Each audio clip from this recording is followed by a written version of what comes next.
संत महात्मा मालिक दे प्यारे हमेशा ही इस संसार मंडल दे विच आके होका दिंदे है कि वो किसी खास समाज की तब्दीली करने नाल नहीं मिलदा गा, ना ओह पढ़ पढ़ाई ना मिलता है, ना किसी होर उपाव ना मिलता है, बल्कि जितना भी असी बाहर जाने हैं उतना मन के अंदर हंकार आ जाता है। अगर ये तीर्थ ते जाता है तो कहता मैं कर आया, ये भी हंकार है। दान पुण्य करता है फिर भी कहता मैं कीता है, फिर भी हंकार है। और हंकारिया सो मारिया। गुरु नानक साहब कहते हैं तीर्थ वर्त अरदान कर, मन में धरा गमान, नानक ने फल जात है ज्यों कुंचर इशनान। जिस तरह आप हाथी नूं नवाउने हैं, लेकिन जब वह पानी तो बाहर हुंदा है वो अपने ऊपर धूड़ा स्वाह वगैरह फिर डाल लेंदा है। ओदा नवाया या ना नवाया एक बराबरी है। इसे तरह अगर असी भी यही हालत साड़ी मन दी है, मन साडा खसम खसाई बनया बैठा है। गुरु पीर मन नूं असी समझते हैं, मन दे अगे असी मुरदे होए बैठे हैं, मरीद होए बैठे हैं। मरीद का मतलब मुरदा हुंदा है। नवाउण वाले दी, इशनान कराउण वाले दी मर्जी है मुरदे नूं पुट्ठा करे सीधा करे, ओदे उपर धूड़ा पाए, साबण लगाए, अतर लगाए, लेकिन वो उस दे अगे कोई हीर हुजत नहीं करदा गा। यही हालत साडे मन दी है। कबीर साहब कहंदे है मन मरीद संसार है, गुरु मरीद कोई साध, जिन ऐसा कर बूझिया ताका मता अगाध। वो कहंदे एक दो होण मरीद मन दे, असी कह दईए कहंदे सारा संसार ही इस दे अगे मुर्दा बनया बैठा है। गुरु दा मरीद, गुरु दे अगे मुर्दा सिर्फ कोई साध ही है। मैं कल दस्या सी कि कित्थे जाके साध गति प्राप्त हुंदी है, जद असी अपनी आत्मा तो अस्थूल सूक्ष्म कारण तिन्ने पड़दे ला के रजोगुण तमोगुण सतोगुण तो भी ऊपर चले जाने हैं, 10वें द्वार च पहुंच जाने हैं। उत्थे जाके सानू साध गति मिलती है। उत्थे जाके असी गुरु नूं समझते हैं कि गुरु की ताकत है, गुरु की दया तो बगैर असी पहुंच नहीं सकते। फिर गुरु की मर्जी है सानू भुखा रखे, ध्याया रखे, इज्जत करावे, बेइज्जती करावे। कह लेना बड़ा आसान है, जब झक्खड़ आउंदा है उदों बड़े बड़े दरख्त टुट जाते हैं, लेकिन जब उत्थे आत्मा पहुंच जाती है, गुरु दे उपर सच्चा अतवार, सच्चा यकीन, सच्चा भरोसा आ जाता है। वो भरोसा टुटदा नहीं गा। उदों उस साध की हालत अपने गुरु अगे किस तरह की हुंदी है। काठ की पुत्री कहाँ करे बपरी, खिलावन हारो जाना है। वो समझदा है कि ये सब मेरे गुरु का ही खेल है, क्योंकि उन्हें दुख सुख मान वड्याई बेइज्जती जो कुछ भी हुंदी है ये इंसानां दे अंदर बैठ के ही कराउंदा है।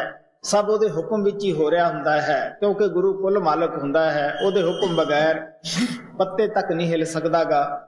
प्रेमी सिख जद कोई ऐसी भीड़ बनती है या कोई ऐसा कर्म का मुकाबला करना पैंदा है, वो सोचता है जद मन काहली करता है बई ये तेरा ही कर्म है, ਇਹਦੇ ਵਿੱਚ भी मेरी कोई भलाई है।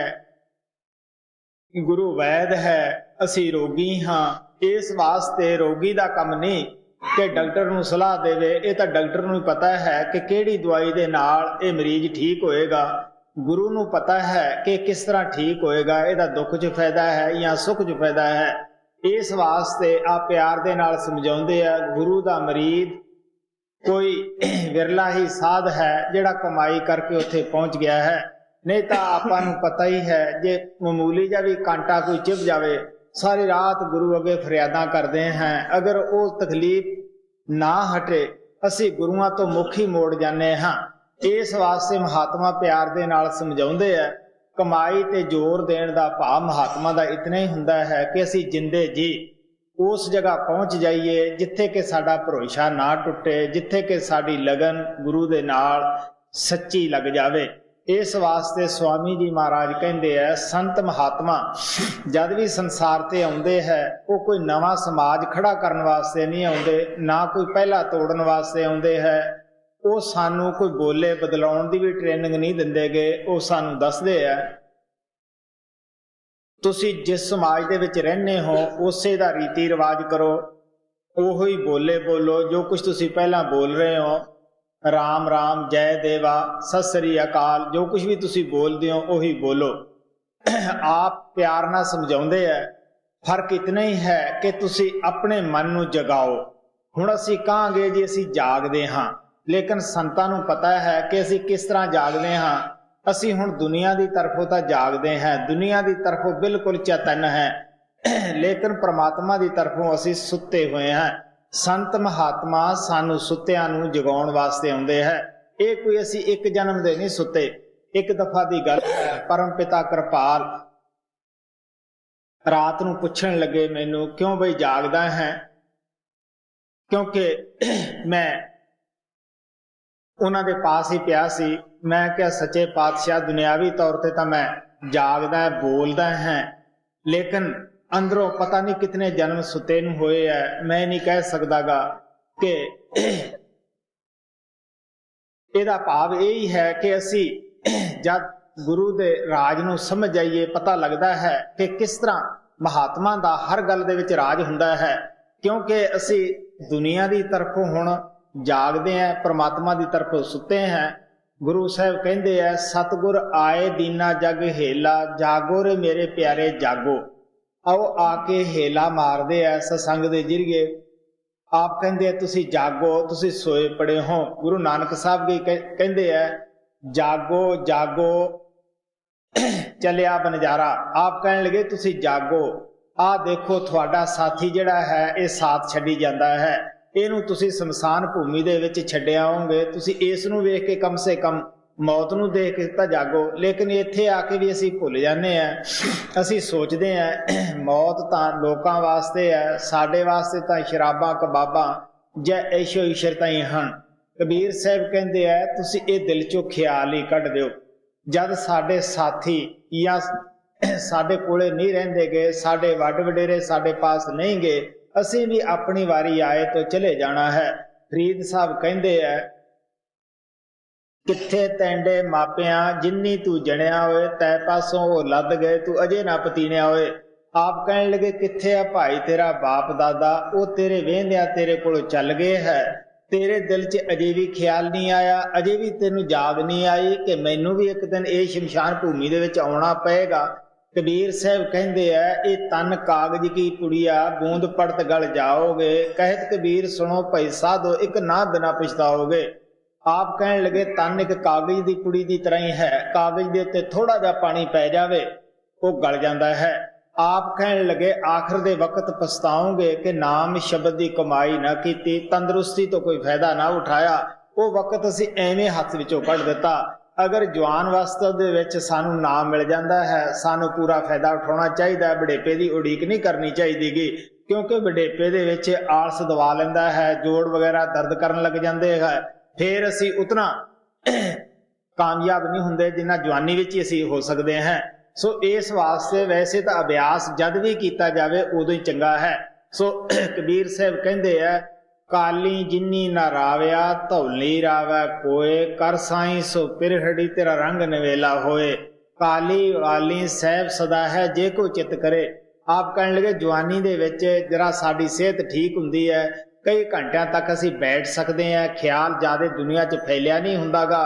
जिवें जिवें असी बजुर्ग होवांगे उवें उवें ख्याल दुनिया च ज़्यादा फैल जाएगा। इस वास्ते आप प्यार दे नाल समझाउंदे है। स्वामी जी महाराज ये छोटे जी शब्द के अंदर कहते मैं तुहानू वो उपाओ वो साधन दसूंगा जिहदे नाल तुहाडा मन सुत्ता जिहड़ा परमात्मा की तरफों जाग पए।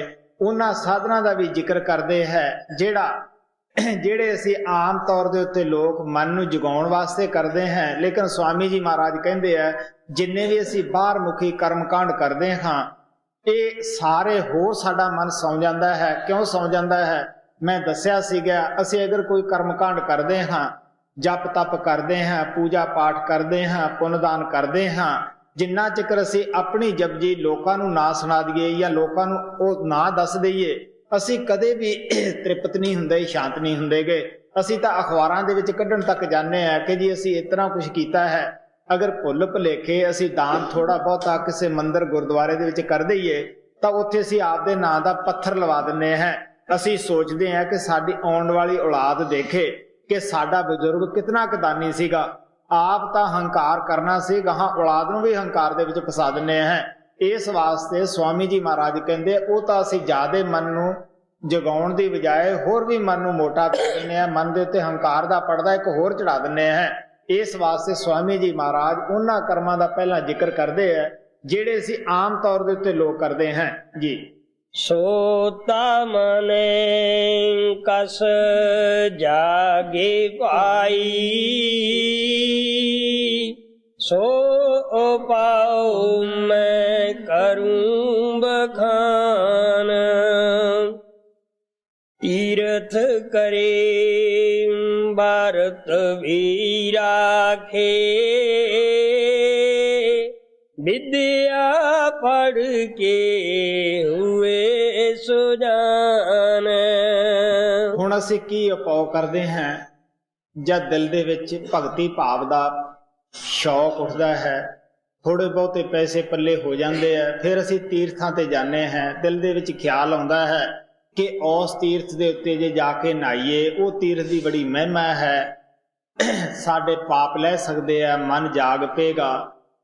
ਮਹਾਤਮਾ ਦੱਸਦੇ ਆ ਕਿ ਉਹਨਾਂ ਤੀਰਥਾਂ ਦੇ ਉੱਤੇ ਅਸੀਂ ਜਾਂਦੇ ਆ, ਲੇਕਿਨ ਕਬੀਰ ਸਾਹਿਬ ਕਹਿੰਦੇ ਆ ਗੰਗਾ ਤੀਰ ਜੇ ਘਰ ਕਰੇ, ਪੀਵੇ ਨਿਰਮਲ ਨੀਰ, ਬਿਨ ਹਰ ਭਗਤ ਨਾ ਮੁਕਤ ਹੋਏ, ਇਉਂ ਕਤ ਰਹੇ ਕਬੀਰ। ਆਪ ਕਹਿਣ ਲੱਗੇ ਬੇਸ਼ੱਕ ਤੁਸੀਂ ਹਰਿਦੁਆਰ ਗੰਗਾ ਦੇ ਉੱਤੇ ਆਪਣਾ ਘਰ ਪਾ ਲਓ, ਉੱਥੋਂ ਦਾ ਰੋਜ਼ ਪਾਣੀ ਨਹਾਉਣਾ ਤੱਕ ਹੀ ਸੀ, ਪੀਣਾ ਵੀ ਸ਼ੁਰੂ ਕਰ ਦਿਓ। ਭਗਤੀ ਸ਼ਬਦ ਨਾਮ ਦੀ ਕਮਾਈ ਤੋਂ ਬਗੈਰ ਤੁਸੀਂ ਮੁਕਤੀ ਨਹੀਂ ਪਾ ਸਕਦੇ, ਤੁਹਾਡਾ ਮਨ ਜਾਗੇਗਾ ਨਹੀਂ। ਕਬੀਰ ਸਾਹਿਬ ਤਾਂ ਇੱਥੋਂ ਤੱਕ ਲਿਖਦੇ ਆਪਦੀ ਬਾਣੀ ਅੰਦਰ, ਤੀਰਥ ਨਾਤਿਆਂ ਜੇ ਗਤ ਹੋਵੇ, ਨਿਤ ਨਿਤ ਮੈਂਡਕ ਨਹਾਵੈ, ਜੈਸੇ ਮੈਂਡਕ ਤੈਸੇ ਉਹ ਨਰ, ਫਿਰ ਫਿਰ ਜੋਨੀ ਆਵੈ। ਆਪ ਕਹਿਣ ਲੱਗੇ ਤੁਸੀਂ ਦੇਖੋ ਉੱਥੇ ਬਹੁਤ ਸਾਰੇ ਜੀਵ ਦੇ ਜਾਨਵਰ ਹੈ, ਡੱਡੂ ਹੈ, ਮੱਛੀਆਂ ਹਨ, ਹੋਰ ਵੀ ਛੋਟੇ ਮੋਟੇ ਕਈ ਕਿਸਮ ਦੇ ਜਾਨਵਰ ਹੁੰਦੇ ਹੈ। ਕਹਿਣ ਲੱਗੇ ਉਹ ਤਾਂ ਬਈ ਉੱਥੇ ਜੰਮੇ ਪਲੇ, ਆਖਰ ਉਹਨਾਂ ਦੀ ਮੌਤ ਵੀ ਉੱਥੇ ਹੀ ਹੋਣੀ ਹੈ। ਜੇ ਉਹ ਨਹੀਂ ਮੁਕਤ ਹੁੰਦੇ ਤੁਸੀਂ ਕਿਸ ਤਰ੍ਹਾਂ ਹੋ ਸਕਦੇ ਹੋ? ਇਸ ਵਾਸਤੇ ਆਪ ਪਿਆਰ ਦੇ ਨਾਲ ਸਮਝਾਉਂਦੇ ਆ, ਕਹਿੰਦੇ ਤੀਰਥ ਵੀ ਅਸੀਂ ਸਵਾਮੀ ਜੀ ਮਹਾਰਾਜ ਕਹਿੰਦੇ ਲੋਕ ਕਰਦੇ ਆ, ਵਰਤ ਵੀ ਕਈ ਕਈ ਦਿਨਾਂ ਦਾ ਲੋਕ ਵਰਤ ਰੱਖਦੇ ਆ। ਦਿਲ 'ਚ ਇਹ ਖਿਆਲ ਆਉਂਦਾ ਹੈ ਕਿ ਸ਼ਾਇਦ ਵਰਤ ਰੱਖਣ ਦੇ ਨਾਲ ਪਰਮਾਤਮਾ ਮਿਲ ਜਾਵੇ। ਮੈਨੂੰ ਕਈ ਕਈ ਦਿਨਾਂ ਦਾ ਵਰਤ ਰੱਖਣ ਵਾਲੇ ਆਦਮੀ ਮਿਲਦੇ ਹੈ, ਪਹਿਲਾਂ ਵੀ ਜ਼ਿੰਦਗੀ 'ਚ ਕਾਫੀ ਮਿਲੇ। ਮੈਂ ਖੁਦ ਵੀ ਇਹ ਕਰਮ ਕਰਦਾ ਰਿਹਾ ਹਾਂ, ਕੋਸ਼ਿਸ਼ ਕਰਦਾ ਰਿਹਾ ਹਾਂ, ਲੇਕਿਨ ਅਸੀਂ ਦਿਨੇ ਤਾਂ ਰੋਜ਼ਾ ਰੱਖਦੇ ਹਾਂ, ਵਰਤ ਰੱਖਦੇ ਹਾਂ, ਜਦ ਸ਼ਾਮ ਨੂੰ ਉਸ ਨੂੰ ਛੱਡਦੇ ਹਾਂ ਦੁੱਗਣਾ ਖਾ ਲੈਂਦੇ ਹਾਂ। ਤੁਸੀਂ ਖੁਦ ਸੋਚ ਕੇ ਦੇਖ ਲਓ ਕਿ ਜਾਂ ਥੋੜਾ ਅੰਨ ਨਹੀਂ ਖਾਣਾਗਾ, ਸਾਰਾ ਦਿਨ ਦੁੱਧ ਕਈ ਰੁਪਿਆਂ ਦਾ ਪੀ ਜਾਣਾ ਹੈ, ਉਹ ਸਾਡਾ ਕਾਹਦਾ ਵਰਤ ਹੋਇਆ? ਇਸ ਵਾਸਤੇ ਮਹਾਤਮਾ ਸਾਨੂੰ ਦੱਸਦੇ ਆ ਕਿ ਅਸੀਂ ਦੁੱਗਣਾ ਖਾ ਜਾਂਦੇ ਹਾਂ, ਫਿਰ ਅਸੀਂ ਇਹ ਕਹਿੰਦੇ ਹਾਂ ਅਸੀਂ ਇਤਨਾ ਵਰਤ ਰੱਖਿਆ, ਇਤਨਾ ਵਰਤ ਰੱਖਿਆ ਹੈ। ਸਾਡੇ ਕੋਲ ਪੁਰੋਹਿਤ ਇੱਕ ਪੰਡਤ ਹੁੰਦਾ ਸੀਗਾ, ਉਹਦਾ ਇਹ ਕੰਮ ਹੁੰਦਾ ਸੀਗਾ ਕਿ ਜਦ ਉਹਨੇ ਮੰਗਲਵਾਰ ਨੂੰ ਆਉਣਾ, ਉਹਨੂੰ ਪੁੱਛਣਾ ਕਿਉਂ ਵੀ ਦਾਦਾ ਤੇਰੇ ਵਾਸਤੇ ਖਾਣਾ ਤਿਆਰ ਕਰੀਏ? ਉਹ ਕਹਿੰਦਾ ਨਹੀਂ ਭਾਈ ਵਰਤ ਹੈ। ਫਿਰ ਉਹਨੂੰ ਪੁੱਛਣਾ ਅਪਾਓ, ਉਹ ਕਹਿੰਦਾ ਭਾਈ ਜੇ ਮਿੱਠੀ ਰੋਟੀ ਚੂਰੀ ਵਗੈਰਾ ਕੁੱਟ ਦਿਓ ਫਿਰ ਮੈਂ ਖਾ ਸਕਦਾ ਹਾਂ। ਖੁਦ ਤੁਸੀਂ ਸੋਚ ਕੇ ਦੇਖ ਲਓ ਕਿ ਜਦ ਚੂਰੀ ਮਿੱਠੀ ਤਾਂ ਖਾ ਲੈਣੀ ਹੈ, ਵਰਤ ਕਾਸਦਾ ਹੈ।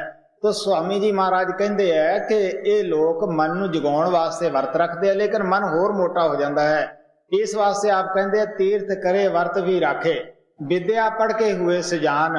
ਵਿਦਿਆ ਧਰਮ ਗ੍ਰੰਥ ਦਾ ਸੀ, ਇਸ ਵਾਸਤੇ ਪੜ੍ਹਨੇ ਸੀਗੇ ਕਿ ਸਾਡੇ ਦਿਲ ਦੇ ਉੱਤੇ ਇਹ ਅਸਰ ਹੁੰਦਾ ਕਿ ਮਹਾਤਮਾ ਨੇ ਇਹਦੇ ਵਿੱਚ ਕੀ ਲਿਖਿਆ ਹੈ, ਸਾਡੇ ਵਿੱਚ ਕੀ ਕਮਜ਼ੋਰੀਆਂ ਹਨ, ਉਹ ਕਮਜ਼ੋਰੀਆਂ ਨੂੰ ਕਿਸ ਤਰ੍ਹਾਂ ਦੂਰ ਕੀਤਾ ਜਾਂਦਾ ਹੈ, ਕਿਸ ਤਰ੍ਹਾਂ ਮਹਾਤਮਾ ਨੇ ਸਤਸੰਗ ਦੀ ਮਹਿਮਾ ਗਾਈ ਹੈ ਕਿ ਤੁਸੀਂ ਸਤਸੰਗ ਦੇ ਵਿੱਚ ਜਾਓ, ਜੋ ਕੁਝ ਉੱਥੇ ਸਤਸੰਗ ਦੇ ਵਿੱਚ ਸੁਣਦੇ ਹੋ ਉਸ ਤੇ ਤੁਸੀਂ ਅਮਲ ਕਰੋ। ਲੇਕਿਨ ਅਸੀਂ ਕੀ ਕਰਦੇ ਹਾਂ, ਪੋਥੀਆਂ ਨੂੰ ਪੜ੍ਹ ਕੇ ਜਿੱਥੇ ਅਸੀਂ ਨਰਮ ਹੋਣਾ ਸੀਗਾ ਔਰ ਕਮਾਈ ਕਨੀ ਸਾਡਾ ਖਿਆਲ ਜਾਣਾ ਸੀ, ਸਤਸੰਗ ਦੇ ਨਾਲ ਪਿਆਰ ਹੋਣਾ ਸੀਗਾ। ਉਹਦੀ ਬਜਾਏ ਅਸੀਂ ਇੱਕ ਦੂਜੇ ਨਾਲ ਲੜਦੇ ਹਾਂ, ਝਗੜਦੇ ਹਾਂ, ਇੱਕ ਦੂਜੇ ਦੀ ਨੁਕਤਾਚੀਨੀ ਕਰਦੇ ਹਾਂ। ਸੋਚ ਕੇ ਦੇਖ ਲਓ, ਉਹ ਸਾਡੇ ਪੜ੍ਹੇ ਦਾ ਕੀ ਫਾਇਦਾ ਹੋ ਸਕਦਾ, ਪੜ੍ਹਾਏ ਦਾ ਵੀ ਕੀ ਫਾਇਦਾ ਹੋ ਸਕਦਾ ਹੈ। ਤੁਲਸੀ ਸਾਹਿਬ ਕਹਿੰਦੇ ਆ 4 18 9 ਪੜ੍ਹੇ ਖੱਟ ਪੜ ਹੋਇਆ ਮੂਲ, ਸੁਰਤ ਸ਼ਬਦ ਚੀਨੇ ਬਿਨ ਜਿਉ ਪੰਛੀ ਚੰਡੂਲ। ਅਗਰ ਕੋਈ ਪ੍ਰੇਮ ਪਿਆਰ ਨਾਲ 4 ਵੇਦ ਪੜ੍ਹ ਲੇ, 6 ਸ਼ਾਸਤਰ ਪੜ੍ਹ ਲੇ, 9 ਵਿਆਕਰਨਾਂ ਪੜ੍ਹ ਲੇ, 27 ਸਿਮਰਤੀਆਂ ਪੜ੍ਹ ਲਵੇ, ਅਗਰ ਉਹ ਸੁਰਤ ਸ਼ਬਦ ਦਾ ਅਭਿਆਸ ਨਹੀਂ ਕਰਦਾ, ਆਪਣੀ ਆਤਮਾ ਨੂੰ ਇਸ ਮਨ ਦੇ ਪੰਜੇ ਤੋਂ ਆਜ਼ਾਦ ਨਹੀਂ ਕਰਦਾਗਾ, ਤੋ ਚੰਡੂਲ ਜਾਨਵਰ ਵਰਗਾ ਹੈ।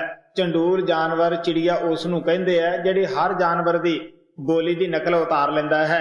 ਇਸੇ ਤਰ੍ਹਾਂ ਅਸੀਂ ਕਈ ਬੋਲੀਆਂ ਸਿੱਖ ਲੈਂਦੇ ਹਾਂ, ਕਈ ਭਾਸ਼ਾ ਸਿੱਖ ਲੈਂਦੇ ਹਾਂ। ਦਿਲ 'ਚ ਹੰਕਾਰ ਹੁੰਦਾ ਹੈ ਕਿ ਮੈਂ ਸਪੈਨਿਸ਼ ਵੀ ਜਾਣਦਾ, ਫਰੈਂਚ ਵੀ ਜਾਣਦਾ, ਇੰਗਲਿਸ਼ ਵੀ ਜਾਣਦਾ, ਅਰਬੀ ਵੀ ਜਾਣਦਾ ਹਾਂ, ਔਰ ਪੰਜਾਬੀ ਤਾਂ ਖਾਸ ਹੀ ਜਾਣਦਾ ਹੈ।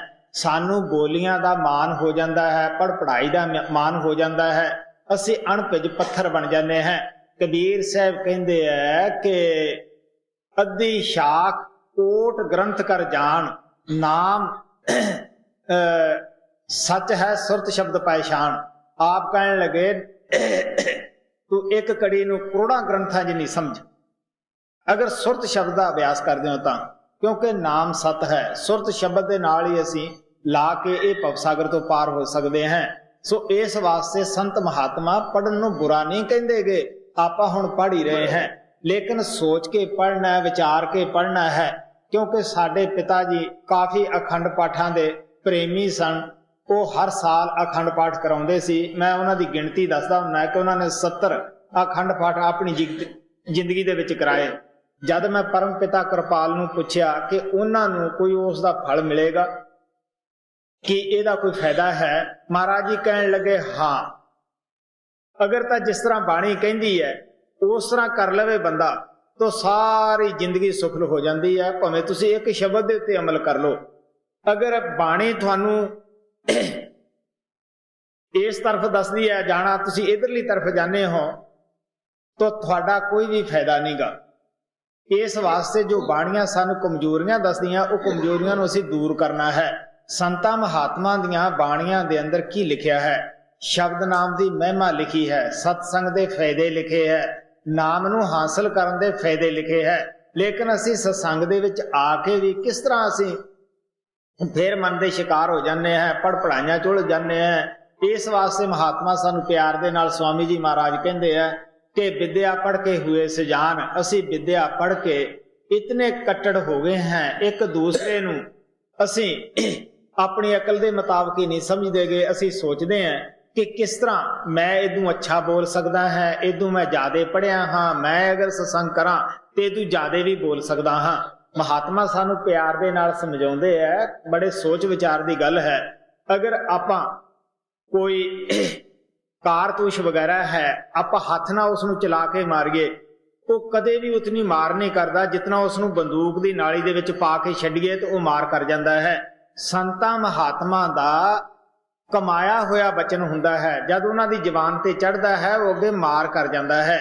ਇਸ ਵਾਸਤੇ ਆ ਪਿਆਰ ਦੇ ਨਾਲ ਸਮਝਾਉਂਦੇ ਆ, ਉਹਨਾਂ ਦੀ ਉਸ ਬਚਨ ਦੇ ਪਿੱਛੇ ਚਾਰਜਿੰਗ ਕੰਮ ਕਰਦੀ ਹੈ, ਤਾਕਤ ਕੰਮ ਕਰਦੀ ਹੁੰਦੀ ਹੈ। ਗੁਰੂ ਨਾਨਕ ਸਾਹਿਬ ਕਹਿੰਦੇ ਆ, ਜਿਨ ਅੰਦਰ ਪ੍ਰੀਤ ਪ੍ਰੇਮ ਕੀ ਜੋ ਬੋਲਣ ਤਿਨੇ ਸੁਹਨ।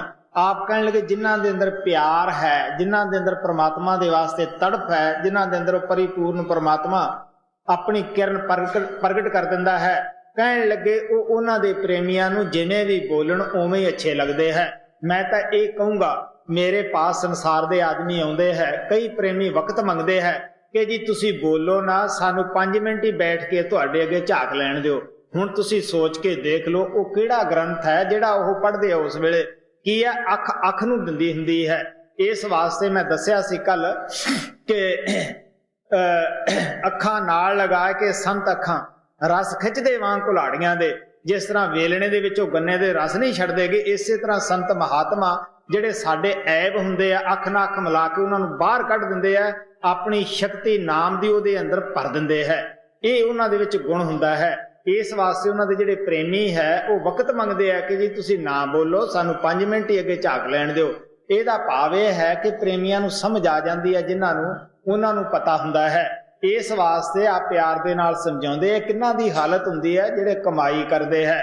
ਜਿਹੜੇ ਕਮਾਈ ਨਹੀਂ ਕਰਦੇ, ਪੜ੍ਹਾਈ ਤੇ ਜ਼ੋਰ ਹੁੰਦਾ ਹੈ, ਉਹ ਕਹਿਣਗੇ ਜੀ ਉਸ ਕਿਤਾਬ 'ਚ ਇਹ ਲਿਖਿਆ ਸੀ, ਇਹ 'ਚ ਇਹ ਲਿਖਿਆ ਸੀਗਾ। ਕਿਉਂਕਿ ਸਭ ਕਿਤਾਬਾਂ ਦੀ ਮਾਂ ਇਨਸਾਨ ਖੁਦ ਹੈ।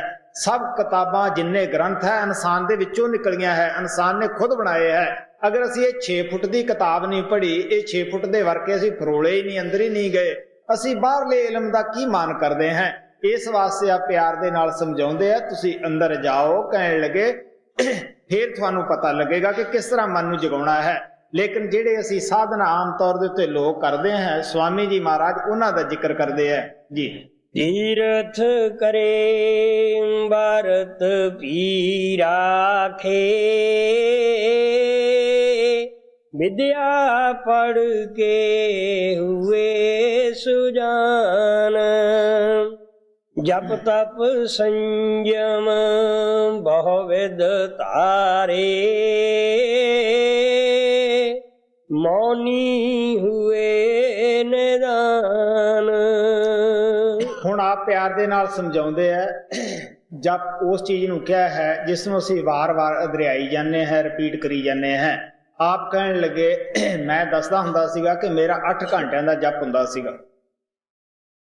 ਜਦ ਮੈਂ ਬਾਬਾ ਬਿਸ਼ਨ ਦਾਸ ਦੇ ਕੋਲੇ ਗਿਆ, ਜਿਨ੍ਹਾਂ ਤੋਂ ਮੈਨੂੰ 2 ਸ਼ਬਦ ਦਾ ਭੇਦ ਮਿਲਿਆ ਸੀਗਾ, ਉਹ ਮੈਨੂੰ ਪੁੱਛਣ ਲੱਗੇ ਕਿਉਂ ਵੀ ਕਦੇ ਮਨ ਤੇਰਾ ਟਿਕਿਆ ਹੈ, ਤੈਨੂੰ ਸਮਝ ਆਈ? ਮੈਂ ਕਿਹਾ ਬਾਬਾ ਜੀ ਮੈਂ 8 ਘੰਟੇ ਪੜ੍ਹਦਾ ਤਾਂ ਹਾਂ, ਲੇਕਿਨ ਟਿਕਣ ਰਿਹਾ ਕਦੇ ਨਹੀਂ ਗਾ। ਮੈਂ ਕਦੇ ਕਿਸੇ ਨਾਲ ਪੜ੍ਹਨ ਲੱਗਿਆ ਬਾਤ ਕਰਦਾ ਹੈ, ਕਦੇ ਕਿਸੇ ਨਾਲ ਕਰਦਾ ਹੈ, ਸਾਰੀ ਦੁਨੀਆ ਨਾਲ ਮਿਲਾਪ ਜ਼ਰੂਰ ਕਰ ਲੈਣਾ ਹੈ। ਤਾਂ ਬਾਬਾ ਜੀ ਨੇ ਮਿਹਰ ਕੀਤੀ, ਦਇਆ ਕੀਤੀ, ਜੋ ਕੁਛ ਉਹਨਾਂ ਕੋਲੇ ਪੂੰਜੀ ਸੀ, 2 ਸ਼ਬਦ ਦਾ ਭੇਦ ਉਹ ਦਿੱਤਾ।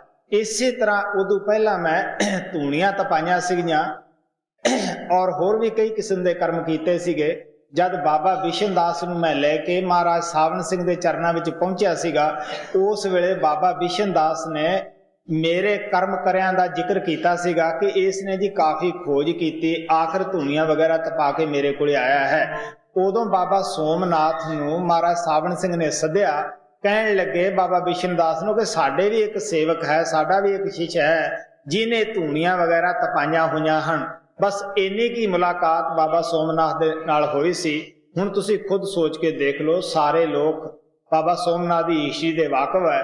ਅਗਰ ਉਸ ਨੂੰ ਧੂਣੀਆਂ ਤਪਾਉਣ ਨਾਲ ਜਾਂ ਜਪ ਤਪ ਕਰਨ ਦੇ ਨਾਲ ਪਰਮਾਤਮਾ ਮਿਲਦਾ, ਉਸ ਨੂੰ ਕੀ ਜ਼ਰੂਰਤ ਸੀ ਮਹਾਰਾਜ ਸਾਵਣ ਸਿੰਘ ਦਾ ਜਾ ਕੇ ਦਾਸ ਬਣਨ ਦੀ? ਕੀ ਲੋੜ ਸੀ ਉਹਨਾਂ ਦੇ ਅੱਗੇ ਜਾ ਕੇ ਝਾੜੂ ਕੱਢਣ ਦੀ? ਆਪ ਨੇ ਬਾਬਾ ਸਾਵਣ ਸਿੰਘ ਦੀ ਕਾਫੀ ਸੇਵਾ ਕੀਤੀ ਔਰ ਕਾਫੀ ਫਿਰ ਵੀ ਭਜਨ ਅਭਿਆਸ ਕੀਤਾ। ਮੇਰਾ ਕਹਿਣ ਦਾ ਭਾਵ ਇਤਨਾ ਹੀ ਹੈ ਕਿ ਐਸੇ ਕਰਮ ਆਮ ਤੌਰ ਦੇ ਉੱਤੇ ਹਰ ਮਹਾਤਮਾ ਨੇ ਕਰਕੇ ਦੇਖੇ ਹੁੰਦੇ ਆ। ਉਹਦੇ ਨਾਲ ਮਨ ਜਾਗਦਾ ਨਹੀਂ, ਬਲਕਿ ਹੋਰ ਸੌਂ ਜਾਂਦਾ ਹੈ।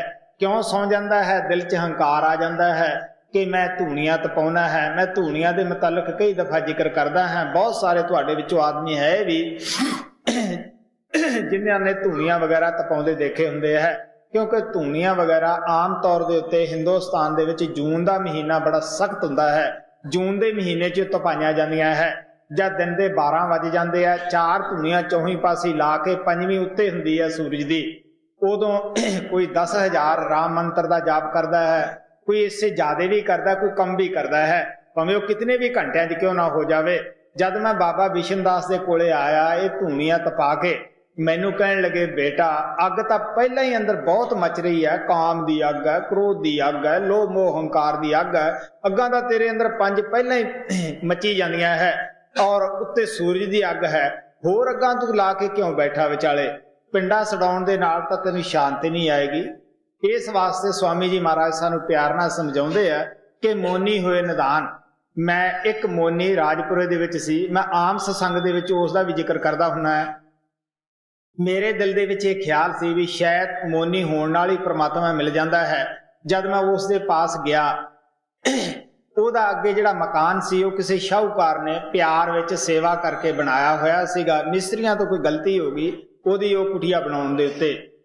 ਉਸ ਨੂੰ ਇਤਨਾ ਕਸ਼ਟ, ਇਤਨਾ ਕ੍ਰੋਧ, ਹੁਣ ਜੇ ਬੋਲੇ ਤਾਂ ਮੌਨ ਟੁੱਟੇ, ਨਾ ਬੋਲੇ ਤਾਂ ਉਸ ਨੂੰ ਬਤਾਏ ਕਿ ਉਂਗਲ ਵੀ ਵਿਚਾਰਾ ਥੱਲੇ ਘਸਾਵੇ ਔਰ ਦੁਖੀ ਵੀ ਬਹੁਤ। ਮੈਂ ਥੋੜਾ ਚਿਰ ਤਾਂ ਦੇਖਿਆ, ਆਖਰ ਉੱਥੋਂ ਤੁਰ ਪਿਆ। ਮੈਨੂੰ ਬੁਲਾਇਆ ਉਹ ਸ਼ਾਹੂਕਾਰ ਜਿਹੜਾ ਸੀਗਾ ਉਹ ਕਹਿੰਦਾ ਬਾਬਾ ਮੈਂ ਇਸ ਨੂੰ ਗਰਾ ਕੇ ਦਮਾਰੇ ਬਣਾ ਦੂੰਗਾ, ਤੂੰ ਸ਼ਾਂਤਾ ਹੋ ਜਾ, ਲੇਕਿਨ ਸ਼ਾਂਤੀ ਕਿੱਥੇ। ਇਸ ਵਾਸਤੇ ਜਦ ਮੈਨੂੰ ਬੁਲਾਇਆ ਦੂਸਰੇ ਪ੍ਰੇਮੀ ਨੇ ਵੀ ਬਾਬਾ ਜੀ ਕਹਿੰਦੇ ਤੂੰ ਕਿਉਂ ਚਲਿਆ ਗਿਆ, ਮੈਂ ਕਿਹਾ ਜੀ ਮੈਂ ਤਾਂ ਸ਼ਾਂਤੀ ਪ੍ਰਾਪਤ ਕਰਨ ਵਾਸਤੇ ਆਇਆ ਸੀਗਾ, ਵੀ ਮੋਨੀ ਕੋਲੇ ਕੁਛ ਨਾ ਕੁਛ ਹੁੰਦਾ ਹੈ। ਗੁਰੂ ਨਾਨਕ ਸਾਹਿਬ ਵੀ ਕਹਿੰਦੇ ਆ ਕਿ ਮੋਨੀ ਹੋਏ ਬੈਠਾ ਅਦੁੱਤੀ ਹਿਰਦੇ ਕਲਪਨ ਗਾਠਾ। ਆਪ ਕਹਿਣ ਲੱਗੇ ਮੋਨੀ ਹੋਏ ਦਾ ਕੀ ਫਾਇਦਾ ਹੈ ਜੇ ਦੁਨੀਆ ਦੇ ਸ਼ਕਲਾਂ ਪਦਾਰਥਾਂ ਵਾਸਤੇ ਹਿਰਦਾ ਤੜਫਦਾ ਹੀ ਹੈ। ਮਹਾਰਾਜ ਸਾਵਣ ਸਿੰਘ ਇਹ ਕਹਿੰਦੇ ਹੁੰਦੇ ਸੀਗੇ ਕਿ ਬਿਮਾਰੀ ਤਾਂ ਉਹੀ ਹੋਈ ਜੇ ਮੂੰਹ ਨਾ ਮੰਗਿਆ ਤੇ ਲਿਖ ਕੇ ਮੰਗ ਲਿਆ। ਇਸ ਵਾਸਤੇ ਮਹਾਤਮਾ ਪਿਆਰ ਨਾਲ ਸਮਝਾਉਂਦੇ ਆ ਕਿ ਮੋਨੀ ਹੋਣ ਦੇ ਨਾਲ ਵੀ ਸਾਨੂੰ ਪ੍ਰਮਾਤਮਾ ਨਹੀਂ ਮਿਲਦਾਗਾ। ਮੈਂ ਕਿਸੇ ਮੋਨੀ ਦੀ ਨਿੰਦਿਆ ਨਹੀਂ ਕਰਦਾਗਾ, ਲੇਕਿਨ ਸੰਤਾਂ ਮਹਾਤਮਾ ਨੂੰ ਜਾਤੀ ਤਜਰਬਾ ਹੁੰਦਾ ਹੈ, ਕਿਉਂਕਿ ਜਿਹੜੇ ਗੂੰਗੇ ਹੈ ਉਹ ਕਦ ਗੁਫਤਾਰ ਕਰਦੇ ਹੈ, ਪਸ਼ੂ ਪੰਛੀ ਜਿਹੜੇ ਪਸ਼ੂ ਹੈ ਡੰਗਰ ਹੈ ਉਹ ਕਦ ਬੋਲਦੇ ਹੈ, ਉਹਨਾਂ ਨੂੰ ਪ੍ਰਮਾਤਮਾ ਮਿਲ ਜਾਣਾ ਚਾਹੀਦਾ ਸੀਗਾ ਜੀ। ਜਪ ਤਪ ਸੰਜਮ ਬਹੁ ਵਿਦ ਤਾਰੇ, ਮੋਨੀ ਹੁਏ ਨਿਦਾਨ। ਆਸਯੋ ਪਾਓ ਹਮ ਬਹੁਤ कीने, तो पिए मन जगानयन। स्वामी जी महाराज कहते हैं ऐसे उपाय असी बहुत करके देखे लेकिन ये मन जागया नहीं गा। स्वामी जी महाराज ने 17 साल छोटी अवस्था के अंदर अंधेरी कोठड़ी के अंदर बैठ के अपना भजन व्यास किया सीगा। उन्हां नूं की लोड़ सी इतना कष्ट उठाउण दी, वो भी किसी तीरथ ते जाके वर्त वगैरह रख के अपने मन नूं जगा सकदे सीगे, लेकिन इस तरह जागया नहीं। आखिर कहने लगे कि अगे दसदे किस तरह जागया जी। आसयो पाओ हम बहुत कीने, तो पिए मन जगानयन। खोजत खोजत सतगुर पाए, उन्हे जुगत कही परमान। हुण आप कहंदे है कि जद असीं खोजदे रहे, दिल दे विच तड़प होऊगी किसी चीज़ दी तां आपां खोजदे हैं। महाराज कृपाल कहंदे हुंदे सीगे भुखे नूं रोटी प्यासे नूं पानी, कुदरत दा असूल है जरूर दिंदी है। इसे तरह जब असीं सच्चे दिलों खोजते हैं, तड़फ है, वो परमात्मा या तो खुद गुरु के रूप में घरे आके मिलता है या वो अपने कोले सानूं सद लैंदा है, क्योंकि वो सुजाखा है, सचखंड विच बैठा है। उन्होंने पता है कि मैं हुण किहनूं बख्शना है, किहनूं अपने नाल मिलाउणा है, किसनूं अजे दुनिया के चक्कर लवाउणे हन, ये सब उहदे अख्तियार दे विच है।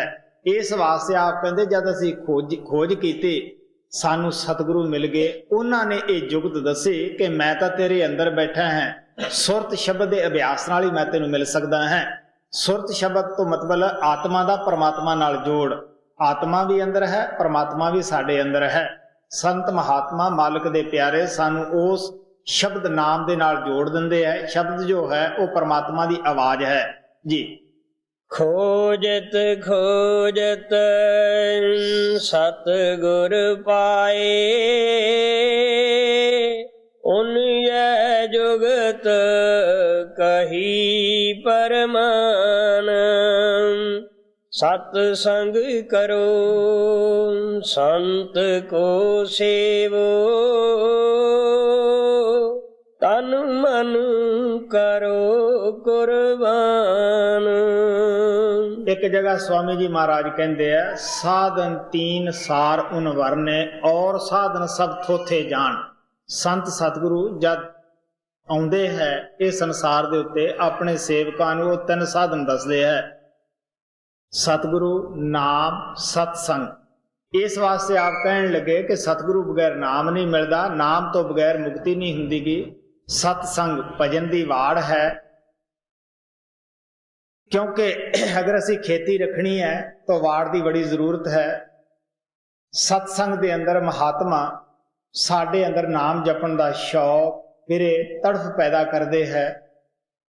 अगर असी सतसंग दे विच ना आईए सानू साडियां गलतियां का पता ही नहीं लगता गा। साडे नुक्स ऐब 2 किस्म के आदमी दस सकते हैं, या तो जिहड़ा साडा कोई विरोधी है वो कहेगा भी तुहाडे विच ये नुक्स है, ਉਹਨੇ ਤਾਂ ਅਲਾਣੀਆਂ ਹੀ ਕਹਿ ਦੇਣਾ ਹੈ। ਮੈਂ ਬਚਪਨੇ ਤੋਂ ਇਹ ਗੱਲ ਕਹਿਣਾ ਹੁੰਦਾ, ਜੇ ਅਗਰ ਕੋਈ ਸਾਡੇ 'ਚ ਨੁਕਸ ਦੱਸਦਾ ਹੈ ਤਾਂ ਸਾਡਾ ਹੱਕ ਆ ਉਸ ਨੂੰ ਕੱਢ ਦਈਏ। ਅਗਰ ਨਹੀਂ ਨੁਕਸ ਤਾਂ ਉਹਦੇ ਨਾਲ ਲੜਨ ਦੀ ਕੀ ਲੋੜ ਹੈ, ਜਦੋਂ ਨੁਕਸ ਹੀ ਹੈ ਨਹੀਂਗਾ। ਅੱਗੇ ਵਾਸਤੇ ਹੁਸ਼ਿਆਰ ਰਹਿਣਾ ਚਾਹੀਦਾ ਵੀ ਸਾਥੋਂ ਕਿਤੇ ਨੁਕਸ ਗਲਤੀ ਹੋ ਨਾ ਜਾਵੇ। ਇਸ ਵਾਸਤੇ ਸੰਤ ਮਹਾਤਮਾ ਜਿਹੜੇ ਮਾਲਕ ਦੇ ਪਿਆਰੇ ਹੈ ਉਹ ਸਾਨੂੰ ਕਹਾਣੀ ਪਾ ਕੇ ਦੱਸ ਦਿੰਦੇ ਆ ਵੀ ਤੁਹਾਡੇ 'ਚ ਇਹ ਨੁਕਸ ਹੈ। ਸਾਡਾ ਹੱਕ ਬਣਦਾ ਹੈ ਰੁੱਸੀਏ ਨਾ, ਬਲਕਿ ਉਹ ਨੁਕਸ ਨੂੰ ਕੱਢ ਲਈਏ। ਉਹ ਨੁਕਸ ਕੱਢਾਂਗੇ ਤਾਂ ਸਾਡਾ ਆਪਣਾ ਹੀ ਫਾਇਦਾ ਹੈ। ਸੰਤ ਕਹਿੰਦੇ ਆ ਤੁਸੀਂ ਪਰਮਾਤਮਾ ਦੀ ਤਰਫੋਂ ਸੋਏ ਹੋ, ਅਗਰ ਅਸੀਂ ਜਾਗਾਂਗੇ ਸ਼ਬਦ ਨਾਮ ਦੀ ਕਮਾਈ ਕਰਕੇ ਸਾਡਾ ਆਪਣਾ ਫਾਇਦਾ ਹੈ। ਸੰਤ ਕਹਿੰਦੇ ਆ ਨਾਮ ਉਹ ਤਾਕਤ, ਉਹ ਬੀਜਾ ਹੈ ਕਿ ਜਿਹੜਾ ਅਸੀਂ ਦੂਸਰੇ ਮੁਲਕ ਦੇ ਅੰਦਰ ਜਾ ਸਕਦੇ ਹਾਂ। ਪਰਮਾਤਮਾ ਨੇ ਸੰਤ ਮਹਾਤਮਾ ਨੂੰ ਉਹ ਬੀਜਾ ਦੇਣ ਵਾਸਤੇ ਭੇਜਿਆ ਹੈ, ਜਿਹਨੂੰ ਪ੍ਰਾਪਤ ਕਰਕੇ ਅਸੀਂ ਆਪਣੇ ਘਰ ਵਾਪਸ ਸੱਚਖੰਡ ਪਹੁੰਚ ਸਕਦੇ ਹਾਂ। ਇਸ ਵਾਸਤੇ ਆ ਪਿਆਰ ਦੇ ਨਾਲ ਸਮਝਾਉਂਦੇ ਆ। ਉਹ ਆ ਕੇ ਸਾਨੂੰ 3 ਗੱਲਾਂ ਦੱਸਦੇ ਹੈ ਕਿ ਸਤਸੰਗ ਦੇ ਵਿੱਚ ਜਾਓ। ਮਹਾਰਾਜ ਕਿਰਪਾਲ ਕਹਿੰਦੇ ਹੁੰਦੇ ਸੀ 100 ਕੰਮ ਛੱਡ ਕੇ ਸਤਸੰਗ ਵਿੱਚ ਜਾਓ, 1000 ਕੰਮ ਛੱਡ ਕੇ ਭਜਨ ਵਿਆਸ ਦੇ ਵਿੱਚ ਬੈਠ ਜਾਓ। ਇਸ ਵਾਸਤੇ ਆਪ ਪਿਆਰ ਨਾਲ ਕਹਿੰਦੇ ਆ ਸਤਸੰਗ ਦੇ ਵਿੱਚ ਜਾਓ, ਸਤਿਗੁਰੂ ਨੂੰ ਸੇਵੋ। ਕਿਸ ਤਰ੍ਹਾਂ ਦਾ? ਤਨ ਮਨ ਕਰੋ ਕੁਰਬਾਨ। ਆਪਣਾ ਤਨ ਅਗਰ ਅਸੀਂ ਗੁਰੂ ਤੇ ਕੁਰਬਾਨ ਕਰਾਂਗੇ, ਇਹਦੇ ਨਾਲ ਕੋਈ ਭੈੜਾ ਖੋਟਾ ਕਰਮ ਅਸੀਂ ਕਰ ਹੀ ਨਹੀਂ ਸਕਾਂਗੇ, ਕਿਉਂਕਿ ਸਾਨੂੰ ਪਤਾ ਹੈ ਇਹ ਤਨ ਸਾਡਾ ਨਹੀਂਗਾ। ਅਗਰ ਅਸੀਂ ਮਨ ਗੁਰੂ ਦਾ ਸਮਝਾਂਗੇ, ਮਨ ਨੂੰ ਗੁਰੂ ਤੇ ਵਾਰ ਦੇਵਾਂਗੇ, ਮਨ ਨਾਲ ਅਸੀਂ ਕੋਈ ਦੁਨੀਆ ਦਾ ਸੰਕਲਪ ਵਿਕਲਪ ਉਠਾਵਾਂਗੇ ਨਹੀਂ। ਸਾਨੂੰ ਇਹ ਪਤਾ ਲੱਗੇਗਾ ਕਿ ਮਨ ਸਾਡਾ ਨਹੀਂਗਾ, ਅਸੀਂ ਇਸ ਨੂੰ ਕੁਰਬਾਨ ਕਰ ਬੈਠੇ ਹਾਂ। ਇਸ ਵਾਸਤੇ ਆ ਪਿਆਰ ਦੇ ਨਾਲ ਸਮਝਾਉਂਦੇ ਆ ਕਿ ਇਹ 3 ਚੀਜ਼ਾਂ ਸੰਤ ਸਤਿਗੁਰੂ ਦੱਸਦੇ ਆ। ਸਤਸੰਗ ਅੰਦਰ ਜਾਓ, ਸਤਿਗੁਰੂ ਤੇ ਭਰੋਸਾ ਰੱਖੋ, ਤਨ ਮਨ ਆਪਣਾ ਉਹਨਾਂ ਤੇ ਕੁਰਬਾਨ ਕਰ ਦਿਓ ਜੀ। ਸਤ ਸੰਗ ਕਰੋ ਸੰਤ ਕੋ ਸੇਵੋ, ਤਨ ਮਨ ਕਰੋ ਕੁਰਬਾਨ। ਸਤਿਗੁਰ ਸ਼ਬਦ ਸੁਨੋ ਗਗਨਾ ਚੜ੍ਹ, ਚੇਤ ਲਗਾਓ ਆਪਣਾ ਧਿਆਨ। ਹੁਣ ਜਦ ਅਸੀਂ ਸਤਸੰਗ ਦੇ ਅੰਦਰ ਜਾਂਦੇ ਹਾਂ, ਸਤਿਗੁਰਾਂ ਦੇ ਦਿੱਤੇ ਹੋਏ ਨਾਮ ਦੀ ਕਮਾਈ ਕਰਦੇ ਹਾਂ, ਫੇਰ ਕਹਿਣ ਲੱਗੇ ਕੀ ਕਰਨਾ ਹੈ? ਸਿਮਰਨ ਦੇ ਜਰੀਏ ਫੈਲੇ ਹੋਏ ਖਿਆਲ ਨੂੰ ਇੱਥੇ ਅੱਖਾਂ ਦੇ ਪਿੱਛੇ ਲਿਆਉਣਾ ਹੈ। ਇਹਦੇ ਥੋੜਾ ਜਿਹਾ ਉੱਪਰ ਪਿੱਛੇ ਨੂੰ ਇਹ ਗਗਨ ਹੈ, ਬਸ ਦਿਮਾਗ ਦੇ ਅੰਦਰ ਦਾਖਲ ਹੋਣਾ ਹੈ। ਚੇਤ ਲਗਾਓ ਆਪਣਾ ਧਿਆਨ। ਕਹਿਣ ਲੱਗੇ ਉਹ ਸ਼ਬਦ ਨੂੰ ਇੱਥੇ ਆ ਰਿਹਾ ਹੈ, ਤੁਸੀਂ ਜਾ ਕੇ ਦੇਖੋ ਤਾਂ ਸਹੀ। ਜਦ ਇੱਥੇ ਪਹੁੰਚਾਂਗੇ ਗੁਰੂ ਤੁਹਾਥੋਂ ਪਹਿਲਾਂ ਇੱਥੇ ਤੁਹਾਨੂੰ ਹਾਜ਼ਰ ਮਿਲੇਗਾ। ਉਹ ਕਹੇਗਾ ਪਕੜੋ ਸ਼ਬਦ, ਚੱਲੋ ਉੱਪਰ। ਅਗਰ ਅਸੀਂ ਇੱਕ ਕਦਮ ਵੀ ਉਹਦੀ ਤਰਫ ਤੁਰਦੇ ਹਾਂ, ਉਹ ਸੈਂਕੜੇ ਕਦਮਾਂ ਸਾਡੀ ਤਰਫ ਤੁਰਦਾ ਹੈ। ਸਕੂਲ ਦੇ ਅੰਦਰ ਜਾਣਾ ਬੱਚੇ ਦਾ ਆਪਣਾ ਫਰਜ਼ ਹੈ, ਅੱਗੇ ਪੜਾਉਣਾ ਟੀਚਰ ਦਾ ਫਰਜ਼ ਹੈ। ਇਸੇ ਤਰ੍ਹਾਂ ਫੈਲੇ ਹੋਏ ਖਿਆਲ ਨੂੰ ਇਕੱਠਾ ਕਰਨਾ ਸੇਵਕ ਦਾ ਫਰਜ਼ ਹੈ। ਅੱਗੇ ਸ਼ਬਦ ਦੇ ਉੱਤੇ ਆਤਮਾ ਨੂੰ ਸਵਾਰ ਕਰਨਾ ਇਹ ਗੁਰੂ ਦਾ ਕੰਮ ਹੈ। ਕੋਈ ਸੇਵਕ ਕਰਕੇ ਦੇਖੇ, ਗੁਰੂ ਆਪਦੀ ਡਿਊਟੀ ਤੋਂ ਕਦੇ ਵੀ ਪਿੱਛੇ ਨਹੀਂ ਹਟਦਾਗਾ। ਜਿਹੜੇ ਅਸੀਂ ਇੱਥੇ ਮਹਾਰਾਜ ਸਾਵਣ ਸਿੰਘ ਕਹਿੰਦੇ ਹੁੰਦੇ ਸੀ ਜੀ ਮਨ ਨਹੀਂ ਲੱਗਦਾ, ਉਹ ਕਹਿੰਦੇ ਹੁੰਦੇ ਸੀ ਇਹ ਸਾਰਾ ਬਕਵਾਸ ਹੈ। ਕਿਉਂ ਨਹੀਂ ਲੱਗਦਾ ਮਨ? ਸਾਡਾ ਕੰਮ ਅਸੀਂ ਕਰਨਾ ਹੈ। ਇੱਕ ਦਫਾ ਮਹਾਰਾਜ ਸਾਵਣ ਸਿੰਘ ਦੇ ਅੱਗੇ ਕੋਈ ਸੇਵਾਦਾਰਾਂ ਨੇ ਕਿਹਾ ਸੀਗਾ ਕਿ ਮਹਾਰਾਜ ਜੀ ਬਿਨਾਂ ਭਜਨ ਕੀਤਿਆਂ ਪਾਰ ਕਰੋ। ਉਹ ਕਹਿੰਦੇ ਨਹੀਂ, ਤੁਹਾਡਾ ਕੰਮ ਤੁਸੀਂ ਕਰਨਾ ਹੈ, ਐਸ ਜਨਮ ਨਹੀਂ ਤਾਂ ਅਗਲੇ ਕਰੋਗੇ, ਜਿੱਥੋਂ ਛੱਡੋਗੇ ਉੱਥੇ ਕਰਨਾ ਪਏਗਾ। ਇਸ ਵਾਸਤੇ ਆਪ ਕਹਿੰਦੇ ਆ ਕਿ ਕੀ ਕਰੋ? ਤੁਸੀਂ ਸਿਮਰਨ ਅਭਿਆਸ ਕਰੋ, ਉਹ ਸ਼ਬਦ ਨੂੰ ਪਕੜੋ ਜੀ। ਸਤਿਗੁਰ ਸ਼ਬਦ ਸੁਨੋ ਗਗਨਾ ਚੜ੍ਹ, ਚੇਤ ਲਗਾਓ ਆਪਣਾ ਧਿਆਨ। ਜਾਗਤ ਜਾਗਤ ਅਬ ਮਨ ਜਾਗਾ, ਝੂਠਾ ਲੱਗਾ ਜਾਨ।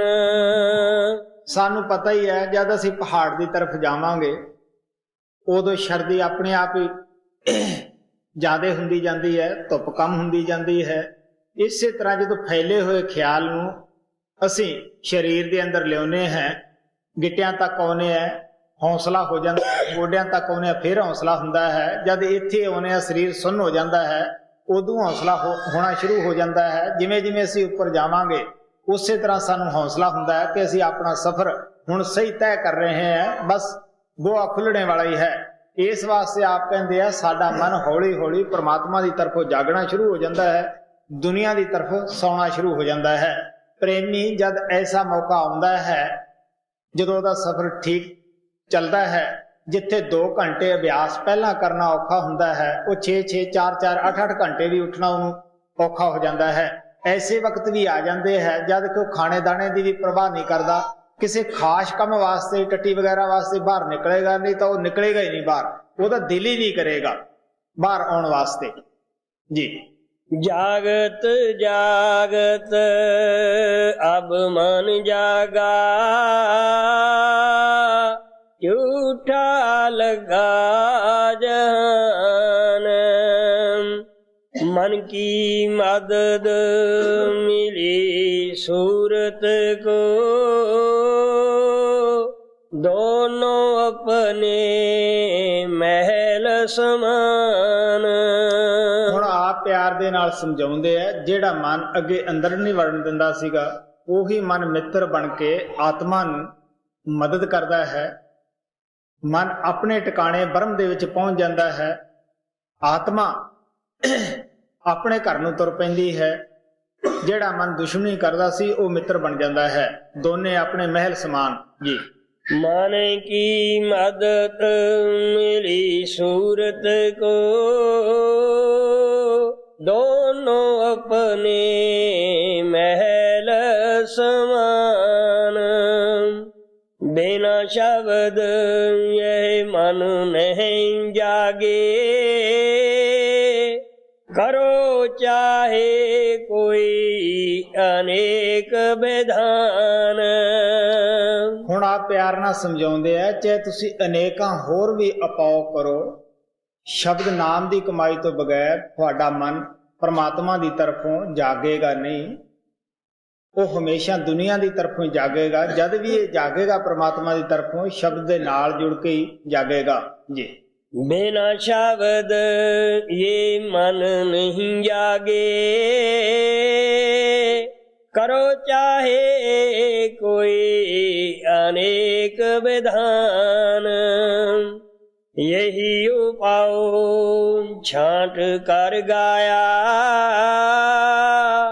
और उपाय न कर परमान। ਹੁਣ ਆਪ ਪਿਆਰ ਦੇ ਨਾਲ ਸਮਝਾਉਂਦੇ ਆ, ਸਾਡੇ ਜੋ ਤਜਰਬੇ ਦੇ ਵਿੱਚ ਸਾਧਨ ਉਪਾਅ ਆਇਆ ਹੈ, ਅਸੀਂ ਤੁਹਾਨੂੰ ਉਹ ਹੀ ਦੱਸਦੇ ਹਾਂ ਜੋ ਅਸੀਂ ਖੁਦ ਕੀਤਾ ਹੈ। ਮੈਂ ਹੋਰ ਕੋਈ ਪ੍ਰਮਾਣ ਦੇਣ ਵਾਸਤੇ ਵੀ ਸਵਾਮੀ ਜੀ ਮਹਾਰਾਜ ਕਹਿੰਦੇ ਤਿਆਰ ਨਹੀਂ ਕਿ ਇਸ ਨਾਲ ਹੋ ਜਾਏਗਾ, ਕਿਉਂਕਿ ਸੰਤਾਂ ਮਹਾਤਮਾ ਦਾ ਜੋ ਕੁਝ ਵੀ ਲਿਖਿਆ ਹੁੰਦਾ ਹੈ ਇਹ ਉਹਨਾਂ ਦਾ ਜਾਤੀ ਤਜਰਬਾ ਹੁੰਦਾ ਹੈ।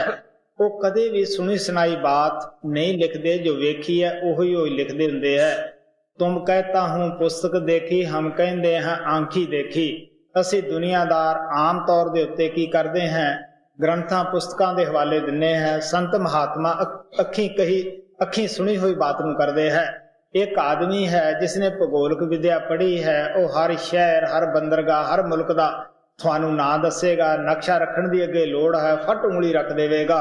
ਇੱਕ ਆਦਮੀ ਇਸ ਤੋਂ ਉਲਟ ਹੈ ਕਿ ਜਿਸਨੇ ਸਾਰੇ ਜਾ ਕੇ ਸ਼ਹਿਰ, ਬੰਦਰਗਾਹ, ਸਾਰਿਆਂ ਮੁਲਕਾਂ ਦਾ ਸੈਰ ਕੀਤਾ ਹੈ, ਖੁਦ ਜਾ ਕੇ ਅੱਖੀਂ ਜਗ੍ਹਾ ਦੇਖੀਆਂ ਹਨ। ਆਪ ਕਹਿਣ ਲੱਗੇ ਤੁਸੀਂ ਖੁਦ ਅੰਦਾਜ਼ਾ ਲਾ ਸਕਦੇ ਹੋ ਇਹਨਾਂ ਚੋਂ ਕੌਣ ਸਹੀ ਹੈ। ਉਹੀ ਸਹੀ ਹੈ ਜਿਸਨੇ ਅੱਖੀਂ ਜਾ ਕੇ ਜਗ੍ਹਾ ਦੇਖੀਆਂ ਹੁੰਦੀਆਂ ਹਨ। ਸੰਤਾਂ ਮਹਾਤਮਾ ਨੇ ਆਪਣੀ ਜ਼ਿੰਦਗੀ ਦਾ ਮਸਲਾ ਹੱਲ ਕੀਤਾ ਹੁੰਦਾ ਹੈ, ਉਹੀ ਉਪਾਅ ਸਾਧਨ ਤਰੀਕਾ ਉਹ ਸਾਨੂੰ ਦੱਸਦੇ ਹਨ ਜੀ। यही उपाय छांट कर गाया, और उपाय न कर परमान। बिरथा बैस बितावे अपनी, लगे न कभी ठिकान। ਸਵਾਮੀ ਜੀ ਮਹਾਰਾਜ ਕਹਿੰਦੇ ਹੈ ਤੁਸੀਂ ਆਪਣੀ ਉਮਰ ਨੂੰ ਫਜ਼ੂਲ ਹੀ ਗਵਾ ਰਹੇ ਹੋ। ਬਾਹਰਲੇ ਕਿਸੇ ਵੀ ਸਾਧਨ ਔਰ ਤਰੀਕੇ ਨਾਲ ਤੁਹਾਡੀ ਆਤਮਾ ਕਿਸੇ ਟਿਕਾਣੇ ਨਹੀਂ ਲੱਗੇਗੀ। ਜਦ ਵੀ ਲੱਗੇਗੀ ਸ਼ਬਦ ਨਾਮ ਦੀ ਕਮਾਈ ਦੇ ਨਾਲ ਹੀ ਲੱਗੇਗੀ। ਮੈਨੂੰ ਬਹੁਤ ਸਾਰੇ ਆਦਮੀ ਆ ਕੇ ਪੁੱਛਦੇ ਹੁੰਦੇ ਆ ਕਿ ਜੀ ਤੁਸੀਂ ਕਿਸ ਤਰ੍ਹਾਂ ਕਾਮਯਾਬ ਹੋਏ। ਮੈਂ ਕਹਿਣਾ ਹੁੰਦਾ ਕਿ ਗੁਰੂ ਦਾ ਹੁਕਮ ਮੰਨਣ ਨਾਲ, ਕਿਉਂਕਿ ਜਦ ਅਸੀਂ ਹੁਕਮ ਮੰਨਾਂਗੇ ਗੁਰੂ ਦਾ, ਉਦੋਂ ਜੋ ਉਹ ਆਗਿਆ ਦਿੰਦਾ ਉਹਦਾ ਪਾਲਣ ਕਰਾਂਗੇ ਤਾਂ ਹੀ ਮੰਨਾਂਗੇ। ਹੁਣ ਅਸੀਂ ਕੀ ਕਰਦੇ ਆ, ਮਿਹਨਤ ਕਰਨਾ ਨਹੀਂ ਚਾਹੁੰਦੇਗੇ। ਸੰਤ ਮਤ ਮਿਹਨਤ ਮੰਗਦੀ ਹੈ। ਉਹ ਕਹਿੰਦੇ ਆ ਤੁਸੀਂ ਮਿਹਨਤ ਕਰੋ, ਅੰਦਰ ਜਾਓ, ਸਚਾਈ ਨੂੰ ਖੁਦ ਦੇਖੋ। ਲੇਕਿਨ ਇੱਥੇ ਆ ਕੇ ਅਸੀਂ ਮਿਹਨਤ ਦੇ ਚੋਰ ਹਾਂ। ਸਵਾਮੀ ਜੀ ਮਹਾਰਾਜ ਸਾਨੂੰ ਦੱਸਦੇ ਆ ਜਿਹੜੇ ਭਜਨ ਦੇ ਚੋਰ ਹੁੰਦੇ ਆ, ਮਿਹਨਤ ਦੇ ਚੋਰ ਹੈ, ਉਹ ਕਿਸ ਤਰ੍ਹਾਂ ਕਾਮਯਾਬ ਹੋ ਸਕਦੇ ਹੈ। ਮੈਂ ਆਪਣੀ ਜ਼ਿੰਦਗੀ ਦੇ ਮੁਤਲਕ ਦੱਸਦਾ ਹੁੰਦਾ ਹੈ ਕਿ ਕਿਸ ਤਰ੍ਹਾਂ ਵੀ ਮੈਂ ਅਕਾਂਤ ਦੇ ਅੰਦਰ ਰਿਹਾ, ਕਿਸ ਤਰ੍ਹਾਂ ਆਪਣਾ ਜੀਵਨ ਜ਼ਮੀਨ ਦੇ ਥੱਲੇ ਬਤੀਤ ਕੀਤਾ, ਕਿਸ ਤਰ੍ਹਾਂ ਮਹਾਰਾਜ ਕਿਰਪਾਲ ਨੇ ਤੀਸਰੇ ਦਿਨ, ਜਦ ਕਿ ਜਿਹੜਾ ਮੇਰੇ ਕੋਲ ਸੇਵਾਦਾਰ ਸੀਗਾ ਉਸਨੇ ਇਹ ਸੋਚਿਆ ਸੀਗਾ ਕਿ ਸ਼ਾਇਦ ਹੁਣੇ ਮਰ ਗਿਆ ਹੈ, ਹੁਣੇ ਦੁਬਾਰੇ ਸਰੀਰ 'ਚ ਨਹੀਂ ਆਏਗਾ, ਉਦਾਸ ਹੋਇਆ, ਰੋਇਆ। ਲੇਕਿਨ ਪਰਮ ਪਿਤਾ ਨੇ, ਕਿਰਪਾਲ ਨੇ ਜੋ ਬਚਨ ਦਿੱਤਾ ਸੀਗਾ, ਉਹਨਾਂ ਨੇ ਟਾਈਮ ਦੇ ਉੱਤੇ ਗਏ, ਕਹਿਣ ਲੱਗੇ ਘਬਰਾਉਣ ਦੀ ਲੋੜ ਨਹੀਂ। ਉਹ ਗੁਫਾ ਇਸ ਕਿਸਮ ਦੀ ਬਣੀ ਹੋਈ ਸੀਗੀ ਕਿ ਥੋੜਾ ਜਿਹਾ ਟੇਢਾ ਹੋ ਕੇ ਉਹਦੇ ਵਿੱਚ ਵੜਨਾ ਪੈਂਦਾ ਸੀ। ਟੋਆ ਸੀ ਕੋਲੇ, ਖੱਡਾ ਜਿਹਾ ਸੀਗਾ। ਉਹ ਕਹਿਣ ਲੱਗਿਆ ਕਿ ਜੇ ਤੁਸੀਂ ਬਿਮਾਰ ਹੋ, ਢਿੱਲੇ ਹੋ, ਉੱਥੇ ਜਾ ਨਹੀਂ ਸਕੋਗੇ। ਉਹ ਕਹਿਣ ਲੱਗਿਆ ਜਿੱਥੇ ਅਜਾਇਬ ਜਾ ਸਕਦਾ ਮੈਂ ਵੀ ਜਾ ਸਕਦਾ। ਮੁਰਦੇ ਦੇ ਹਾਲਤ ਦੇ ਵਿੱਚ ਹੀ ਸੀ ਜਦ ਉਹਨਾਂ ਨੇ ਮੈਨੂੰ ਅੰਦਰੋਂ ਬਾਹਰ ਕੱਢਿਆ। ਉਹ ਪ੍ਰੇਮੀ ਮੈਨੂੰ ਤਾਂ ਪਤਾ ਨਹੀਂਗਾ, ਕਿਉਂਕਿ ਬਾਅਦ ਵਿੱਚ ਉਹਨਾਂ ਨੇ ਆਪਣੀ ਤਵੱਜੋ ਦੇ ਕੇ ਸਰੀਰ ਦੇ ਵਿੱਚ ਲਿਆਂਦਾ। ਉਹ ਕਹਿਣ ਲੱਗੇ ਕਿ ਉਸ ਵੇਲੇ ਮਹਾਰਾਜ ਦੇ ਮੂੰਹ ਚੋਂ ਨਿਕਲਿਆ ਸੀ ਲਫ਼ਜ਼, ਮੋਢੇ ਤੇ ਹੱਥ ਧਰ ਕੇ ਕਹਿਣ ਲੱਗੇ, ਅੱਛਾ ਵੀ ਬੇਟਾ, ਇੱਕ ਤਾਂ ਪਾਸ ਹੋਇਆ, ਤੈਂ ਮੇਰੀ ਤਾਲੀਮ ਦੇ ਉੱਤੇ ਅਮਲ ਕੀਤਾ ਹੈ, ਲੇਕਿਨ ਸਾਡੀ ਕੀ ਹਾਲਤ ਹੈ, ਅਸੀਂ ਮਿਹਨਤ ਨਹੀਂ ਕਰਦੇ ਗਏ। ਮੈਂ ਦੱਸਦਾ ਹੁੰਦਾ, ਦੇਖੋ ਬਈ ਮੈਨੂੰ ਤਾਂ ਬਗੈਰ ਮਿਹਨਤ ਮਿਲਿਆ ਨਹੀਂਗਾ। ਅਗਰ ਤੁਹਾਨੂੰ ਇਸ ਤਰ੍ਹਾਂ ਮਿਲ ਜਾਵੇਗਾ ਤਾਂ ਦੇਖ ਲਓ ਬਈ ਤੁਹਾਡੀ ਮਰਜ਼ੀ ਹੈ, ਕਿਉਂਕਿ ਮਿਹਨਤ ਤੋਂ ਬਗੈਰ ਤਾਂ ਬੱਚਾ ਵੀ ਪੈਦਾ ਨਹੀਂ ਹੁੰਦਾਗਾ। ਆਪਾਂ ਮੱਖਣ ਦੁੱਧ ਦੇ ਵਿੱਚੋਂ ਕੱਢਦੇ ਹਾਂ, ਫਿਰ ਵੀ ਆਪਾਂ ਨੂੰ ਪਤਾ ਕਿਤਨੀ ਉਸ ਤੇ ਮਸ਼ੱਕਤ ਕਰਨੀ ਪੈਂਦੀ ਹੈ, ਕਿਤਨੀ ਮਿਹਨਤ ਕਰਨੀ ਪੈਂਦੀ ਹੈ। ਜਦ ਦੁਨੀਆ ਦਾ ਪਦਾਰਥ ਮਿਹਨਤ ਤੋਂ ਬਗੈਰ ਨਹੀਂ ਮਿਲਦਾਗਾ, ਕਿਆ ਪ੍ਰਮਾਤਮਾ ਹੀ ਐਸੀ ਚੀਜ਼ ਹੈ ਜਿਹੜਾ ਬਗੈਰ ਮਿਹਨਤ ਮਿਲ ਜਾਵੇ। ਇਸ ਵਾਸਤੇ ਮੈਂ ਦੱਸਦਾ ਹੁੰਦਾ ਕਿ ਪ੍ਰਮਾਤਮਾ ਨੂੰ ਪਾਉਣਾ ਜਿਹੜਾ ਹੈ ਚੰਮ ਲੈ ਜਾਂਦਾ ਹੈ। ਕਮਾਈ ਕਰਨੀ ਕੋਈ ਸੌਖੀ ਨਹੀਂ, ਭੁੱਖ ਪਿਆਸ ਕੱਟਣੀ ਪੈਂਦੀ ਹੈ, ਮਨ ਨਾਲ ਮੁਕਾਬਲਾ ਕਰਨਾ ਪੈਂਦਾ ਹੈ। ਕਬੀਰ ਸਾਹਿਬ ਕਹਿੰਦੇ ਆ, ਸੁਖੀਆ ਸਭ ਸੰਸਾਰ ਹੈ, ਖਾਏ ਅਰ ਸੋਏ, ਦੁਖੀਆ ਦਾਸ ਕਬੀਰ ਹੈ, ਜਾਗੇ ਰ ਰੋਏ। ਆਪ ਕਹਿੰਦੇ ਸਾਰੀ ਦੁਨੀਆ ਸੌਖੀ ਹੈ, ਖਾਂਦੀ ਹੈ, ਸੌਂਦੀ ਹੈ। ਆਪ ਕਹਿੰਦੇ ਕਬੀਰ ਸਾਰੀ ਰਾਤ ਜਾਗਦਾ ਹੈ, ਉਸ ਪ੍ਰਮਾਤਮਾ ਦੀ ਯਾਦ ਵਿੱਚ ਰੋਂਦਾ ਹੈ। ਮੈਂ ਕਹਿੰਦਾ ਨਾ ਉਹਨਾਂ ਚਿਕਰ ਸੌ ਨਾ, ਜਿੰਨਾ ਚਿਕਰ ਤੁਹਾਡਾ ਪ੍ਰਮਾਤਮਾ, ਤੁਹਾਡਾ ਗੁਰੂ ਤੁਹਾਨੂੰ ਤਸੱਲੀ ਨਹੀਂ ਦੇ ਦਿੰਦਾਗਾ ਕਿ ਬਈ ਮੈਂ ਤੇਰੇ ਅੰਦਰ ਪ੍ਰਗਟ ਹੋਊਂਗਾ, ਕਿਉਂਕਿ ਸਾਡੀ ਆਤਮਾ ਦੇ ਪ੍ਰਮਾਤਮਾ ਨੂੰ ਜਗਾਉਣਾ ਸਾਡਾ ਪਹਿਲਾ ਫਰਜ਼ ਹੈ ਜੀ। ਬਿਰਥਾ ਬੈਸ ਬਿਤਾਵੇਂ ਆਪਣੀ, ਲੱਗੇ ਨਾ ਕਭੀ ਠਿਕਾਨ, ਸੰਤ ਬਿਨਾ ਸਭ ਭਟਕੇ ਡੋਲੇ, ਬਿਨਾ ਸੰਤ ਨਹਿ ਸ਼ਬਦ ਪਛਾਨ। ਹੁਣ ਆਪ ਕਹਿੰਦੇ ਆ ਜਿੰਨਾ ਚਿਕਰ ਸੰਤ ਸਤਿਗੁਰੂ ਨਹੀਂ ਮਿਲਦੇ ਗਏ, ਸਾਡਾ ਮਨ ਭਟਕਦਾ ਫਿਰਦਾ ਹੈ, ਕਿਸੇ ਜਗ੍ਹਾ ਇਸ ਨੂੰ ਸ਼ਾਂਤੀ ਨਹੀਂ ਹੁੰਦੀਗੀ। ਜਦ ਤੱਕ ਪੂਰੇ ਸੰਤ ਨਾ ਮਿਲਣ, ਸਾਡੇ ਮਨ ਨੂੰ ਕੋਈ ਟਿਕਾਣਾ ਨਹੀਂ ਮਿਲਦਾ ਜਿੱਥੇ ਜਾ ਕੇ ਖੜ ਜਾਵੇ ਜੀ। ਸੰਤ ਬਿਨਾ ਸਭ ਭਟਕੇ ਡੋਲੇ, ਸੰਤ ਬਿਨਾ ਸੰਤ ਨਹਿ ਸ਼ਬਦ ਪਛਾਨ। ਸ਼ਬਦ ਸ਼ਬਦ ਮੈਂ ਸ਼ਬਦ ਹੈ ਗਾऊं, ਤੂੰ ਵੀ ਸੁਰਤ ਲਗਾ ਦੇ ਤਾਨ। ਹੁਣ ਆਪ ਕਹਿੰਦੇ ਆ ਕਿ ਉਸ ਸ਼ਬਦ ਦੀ ਪਛਾਣ ਵੀ ਸੰਤਾਂ ਨੂੰ ਹੁੰਦੀ ਹੈ, ਕਿਉਂਕਿ ਅੰਦਰ ਕਾਲ ਨੇ ਵੀ ਉਹੋ ਜਿਹੇ ਸ਼ਬਦ, ਉਹੋ ਜਿਹੀ ਜੋਤ ਰੱਖੀ ਹੁੰਦੀ ਹੈ। ਉਹ ਨਿਚਲੇ ਚੱਕਰਾਂ ਤੋਂ ਆਵਾਜ਼ ਆ ਰਹੀ ਹੁੰਦੀ ਹੈ, ਉਹ ਵੀ ਉਸੇ ਜਗ੍ਹਾ ਜੋਤ ਜਗਾ ਦਿੰਦਾ ਹੈ। ਜੀਵ ਨੂੰ ਕੀ ਪਤਾ ਹੈ ਕਿ ਮੈਨੂੰ ਕੀ ਮਿਲਿਆ, ਕੀ ਮੈਨੂੰ ਕਾਲ ਦੇ ਮੂੰਹ 'ਚ ਦੇ ਦਿੱਤਾ ਜਾਂ ਸਤਪੁਰਸ਼ ਦੇ ਗੋਦ ਦੇ ਵਿੱਚ ਪਾ ਦਿੱਤਾ ਹੈ, ਇਸ ਵਿਚਾਰੇ ਨੂੰ ਕੀ ਪਤਾ ਹੈ। ਇਸ ਵਾਸਤੇ ਆਪ ਪਿਆਰ ਦੇ ਨਾਲ ਸਮਝਾਉਂਦੇ ਆ ਕਿ ਸੰਤ ਮਹਾਤਮਾ ਆ ਕੇ ਸ਼ਬਦ ਨਾਮ ਦਾ ਹੋਕਾ ਦਿੰਦੇ ਆ। ਸਾਡਾ ਵੀ ਫਰਜ਼ ਬਣਦਾ ਹੈ ਕਿ ਆਪਣੀ ਸੁਰਤ ਨੂੰ ਸਿਮਰਨ ਦੇ ਜ਼ਰੀਏ ਫੈਲੇ ਹੋਏ ਖਿਆਲ ਨੂੰ ਮਨ ਇੰਦਰੀਆਂ ਦੇ ਘਾਟ ਤੋਂ ਉੱਪਰ ਲਿਆ ਕੇ ਉਹ ਸ਼ਬਦ ਨਾਮ ਦੇ ਨਾਲ ਜੋੜੀਏ ਜੀ। शब्द शब्द मैं शब्द है गाऊं, तू भी सुरत लगा दे तान, कर पावे 84 छूटे, जन्म मरण की होवे हान। ਹੁਣ ਆਪ ਕਹਿੰਦੇ ਆ ਸ਼ਬਦ ਨਾਮ ਦੀ ਕਮਾਈ ਦਾ ਕੀ ਸਾਨੂੰ ਸਤਿਗੁਰੂ ਇਨਾਮ ਦਿੰਦਾ ਹੈ। ਕਹਿੰਦੇ ਸਾਨੂੰ ਸਾਡੇ ਘਰ ਪਹੁੰਚਾ ਦਿੰਦਾ ਹੈ। 84 ਦੇ ਅੰਦਰ ਜਿਹੜੇ ਅਸੀਂ ਚੱਕਰ ਲਾਉਨੇ ਆ ਉਹ ਖਤਮ ਹੋ ਜਾਂਦੇ ਹੈ। ਇਹੀ ਗੁਰੂ ਦੇ ਮਿਲਣ ਦਾ ਫਾਇਦਾ ਹੈ ਕਿ ਸਾਨੂੰ ਜਮਾਂ ਦੇ ਹਵਾਲੇ ਨਹੀਂ ਕਰਦਾਗਾ, ਉਹ ਖੁਦ ਆ ਕੇ ਲੈ ਜਾਂਦਾ ਹੈ ਜੀ। कर पावे 84 छूटे, जन्म मरण की होवे हान। राधा स्वामी कहें बुझाई, बिना संत सब पट के खान। ਸਵਾਮੀ ਜੀ ਮਹਾਰਾਜ ਨੇ ਇਹ ਛੋਟੇ ਜਿਹੇ ਸ਼ਬਦ ਦੇ ਵਿੱਚ ਬੜੇ ਪਿਆਰ ਨਾਲ ਸਾਨੂੰ ਸਮਝਾਇਆ ਕਿ ਮੈਂ ਤੁਹਾਨੂੰ ਉਹ ਉਪਾਅ ਦੱਸਦਾ ਜਿਹਦੇ ਨਾਲ ਤੁਹਾਡਾ ਮਨ ਜੋ ਪਰਮਾਤਮਾ ਦੀ ਤਰਫੋਂ ਸੁੱਤਾ ਹੈ ਜਾਗ ਪਏ। ਆਪ ਨੇ ਦੱਸਿਆ ਤੀਰਥ ਵਰਤ ਪੜ ਪੜਾਈ ਅਸੀਂ ਵੀ ਕਰਕੇ ਦੇਖੀ, ਇਹਦੇ ਨਾਲ ਬਜਾਏ ਮਨ ਜਾਗਣ ਦੇ ਹੋਰ ਮੋਟਾ ਹੰਕਾਰ ਦਾ ਪਰਦਾ ਉੱਤੇ ਚੜਾ ਦਿੰਦਾ ਹੈ। ਇਸੇ ਤਰ੍ਹਾਂ ਆਪ ਨੇ ਦੱਸਿਆ ਜਪ ਤਪ ਮੌਨ ਵਗੈਰਾ ਰੱਖਣ ਨਾਲ ਪਰਮਾਤਮਾ ਨਹੀਂ ਮਿਲਦਾਗਾ। ਅਗਰ ਮਿਲਦਾ ਹੋਵੇ ਇਦੋਂ ਹੋਰ ਸਸਤਾ ਸੌਦਾ ਕਿਹੜਾ ਹੋ ਸਕਦਾ ਹੈ। ਆਪ ਕਹਿਣ ਲੱਗੇ ਜਦ ਸਾਡੇ ਅੰਦਰ ਤੜਫ ਹੁੰਦੀ ਹੈ, ਪਰਮਾਤਮਾ ਉਸ ਤੜਫ ਨੂੰ ਬੁਝਾਉਣ ਵਾਸਤੇ, ਉਸ ਪਿਆਸ ਨੂੰ ਬੁਝਾਉਣ ਵਾਸਤੇ ਸਾਡਾ ਮਿਲਾਪ ਗੁਰੂ ਦੇ ਨਾਲ ਕਰਾ ਦਿੰਦਾ ਹੈ। ਗੁਰੂ ਜਦ ਆਪਣੀ ਦਇਆ ਮਿਹਰ ਕਰਦਾ ਹੈ ਉਹ ਸਾਨੂੰ 3 ਸਾਧਨ ਦੱਸਦਾ ਹੈ। ਸਤਸੰਗ ਦੇ ਵਿੱਚ ਜਾਣ ਦੀ ਹਦਾਇਤ ਕਰਦਾ ਹੈ, ਨਾਮ ਦੇ ਜਪਣ ਦੀ ਹਦਾਇਤ ਕਰਦਾ ਹੈ। ਇਸ ਵਾਸਤੇ ਜਦ ਅਸੀਂ ਸ਼ਬਦ ਨਾਮ ਦੀ ਕਮਾਈ ਕਰਦੇ ਹਾਂ ਉਹ ਆਪਣੀ ਅੰਦਰੂਨੀ ਮਦਦ ਕਰਦਾ ਹੈ, ਜਿਹਦਾ ਉਹ ਸੇਵਕ ਨੂੰ ਅਹਿਸਾਸ ਤੱਕ ਨਹੀਂ ਹੋਣ ਦਿੰਦਾਗਾ। ਅਗਰ ਸੇਵਕ ਸਾਹਮਣੇ ਖੜ ਕੇ ਇਹ ਵੀ ਕਹੇ ਕਿ ਜੀ ਤੁਸੀਂ ਮੇਰੀ ਮਦਦ ਕੀਤੀ, ਉਹ ਆਪਣੇ ਗੁਰੂਦੇਵ ਦਾ ਨਾਂ ਲੈਂਦਾ ਹੈ। ਅੱਛਾ ਭਾਈ ਬਾਬਾ ਜੀ ਨੇ ਜੋ ਕੁਛ ਕੀਤਾ ਸੋ ਕੀਤਾ। ਇਸ ਵਾਸਤੇ ਆਪ ਪਿਆਰ ਨਾਲ ਸਮਝਾਉਂਦੇ ਆ ਕਿ ਸੇਵਕ ਔਰ ਗੁਰੂ ਦੇ ਦਰਮਿਆਨ ਐਸੇ ਵਾਕਿਆਤ ਆਮ ਤੌਰ ਤੇ ਹੁੰਦੇ ਰਹਿੰਦੇ ਆ ਕਿ ਕਿਸ ਤਰ੍ਹਾਂ ਉਹ ਪਰਦੇ ਦੇ ਪਿੱਛੇ ਉਸ ਦੀ ਮਦਦ ਕਰਦਾ ਹੈ ਔਰ ਕਿਸ ਤਰ੍ਹਾਂ ਉਸ ਨੂੰ ਹਮੇਸ਼ਾ ਹੀ ਬਾਹਰੋਂ ਅੰਦਰ ਜਾਣ ਦੀ ਹਦਾਇਤ ਕਰਦਾ ਹੈ, ਅੰਦਰੋਂ ਉਹ ਉੱਪਰ ਨੂੰ ਖਿੱਚਦਾ ਹੈ। ਇਸ ਵਾਸਤੇ ਆਪ ਕਹਿੰਦੇ ਜਦੋਂ ਅਸੀਂ ਸ਼ਬਦ ਨਾਮ ਦੀ ਕਮਾਈ ਕਰਦੇ ਹਾਂ ਉਹਦਾ ਇਨਾਮ ਸਾਨੂੰ ਕੀ ਦਿੰਦਾ ਹੈ, ਸਾਨੂੰ 84 ਤੋਂ ਬਚਾ ਦਿੰਦਾ ਹੈ, ਪਰਮਾਤਮਾ ਦੇ ਨਾਲ ਮਿਲਾਪ ਕਰਾ ਦਿੰਦਾ ਹੈ। ਇਹੀ ਕਹਿੰਦਾ ਹੈ ਕਿ ਹੇ ਪਰਮਾਤਮਾ ਇਹ ਵੀ ਤੇਰਾ ਜੀਵ ਹੈ, ਭੁੱਲ ਬਖਸ਼ਾਉਣ ਵਾਸਤੇ ਆਇਆ ਹੈ। ਸੋ ਇਸ ਵਾਸਤੇ ਸਵਾਮੀ ਜੀ ਮਹਾਰਾਜ ਕਹਿੰਦੇ ਹੈ ਕਿ ਅਸੀਂ ਜਿੰਨਾ ਚਿਰ ਐਸੇ ਸੰਤ ਸਤਿਗੁਰੂ ਨਹੀਂ ਮਿਲਦੇਗੇ ਅਸੀਂ 84 ਤੋਂ ਬਚ ਨਹੀਂ ਸਕਦੇਗੇ। ਸੋ ਸਾਡਾ ਵੀ ਫਰਜ਼ ਬਣਦਾ ਹੈ ਸਵਾਮੀ ਜੀ ਮਹਾਰਾਜ ਦੇ ਕਹਿਣ ਦੇ ਮੁਤਾਬਕ ਸ਼ਬਦ ਨਾਮ ਦੀ ਕਮਾਈ ਕਰੀਏ, ਸਤਸੰਗ ਦੇ ਅੰਦਰ ਜਾਈਏ, ਜੋ ਕੁਝ ਵੀ ਅਸੀਂ ਸਤਸੰਗ ਦੇ ਅੰਦਰ ਸੁਣ ਰਹੇ ਹਾਂ ਉਸ ਦੇ ਉੱਤੇ ਅਮਲ ਕਰੀਏ। ਔਰ ਅਮਲ ਦਾ ਕੀ ਕਰਨਾ ਹੈ, ਸ਼ਬਦ ਨਾਮ ਦੀ ਕਮਾਈ ਕਰਨਾ ਹੈ, ਇਹੀ ਅਮਲ ਹੈ।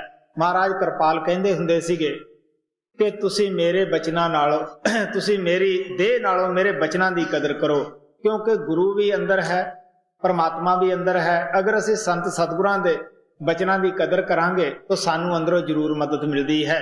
ਸੋ ਇਸ ਵਾਸਤੇ ਆਪ ਪਿਆਰ ਦੇ ਨਾਲ ਸਮਝਾਉਂਦੇ ਆ ਸਾਨੂੰ ਵੀ ਅਮਲ ਕਰਨਾ ਚਾਹੀਦਾ ਹੈ, ਸ਼ਬਦ ਨਾਮ ਦੀ ਕਮਾਈ ਕਰਨੀ ਚਾਹੀਦੀ ਹੈ। कर पावे 84 छूटे, जन्म मरण की होवे हान। राधा स्वामी कहें बुझाई,